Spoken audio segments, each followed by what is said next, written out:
चांगलं दिसायचंय की चांगले पैसे कमवायचे? रील बनवताना प्रत्येक व्यापारी हाच विचार करतो, की जेव्हा तो चांगला दिसेल, जेव्हा त्याच्याकडे चांगले कम्युनिकेशन स्किल येतील, तेव्हाच तो रील टाकेल. हे एकदम चुकीचं आहे. काही जे शिकायचं आहे ते आहे रील फॉर्मॅट आणि रीलचा फॉर्मॅट 4 स्टेपमध्ये आहे. पहिला आहे हुक. हुक 3 प्रकारचे असतात. Audio, video, text base. कुठल्या पण व्हिडिओमध्ये 3 सेकंदाच्या आत तुम्ही जे पण बोलता, ज्याने क्युरिओसिटी बिल्डअप होते, त्याला म्हणतात हुक. दुसरा आहे प्रॉब्लेम. तुमच्या कस्टमरला किंवा तुमचं जे क्लायंट आहे त्यांना काय प्रॉब्लेम येतात ते त्या रीलमध्ये बोला.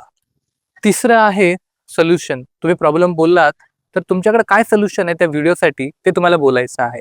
आणि चौथं जे आहे कॉल टू ॲक्शन, की तुमचा बिझनेस किंवा तुमची सर्व्हिस कुठं आहे ते लोकेशन तुम्हाला द्यायचं आहे. हे 4 तुकडे जेव्हा तुम्ही एडिटिंगच्या माध्यमातून जेव्हा सोबत आणतात आणि व्हिडिओ अपलोड करतात तेव्हा एक सुंदर व्हायरल रील बनते. जरुरी नाहीये की तुमची रील लाखो लोकांपर्यंत पोहोचायला पाहिजे. 500 किंवा 1000 लोकांपर्यंत जरी पोहोचली तरी ती त्याच ऑडियन्सपर्यंत पोहोचेल जो तुम्हाला कस्टमर हवा आहे.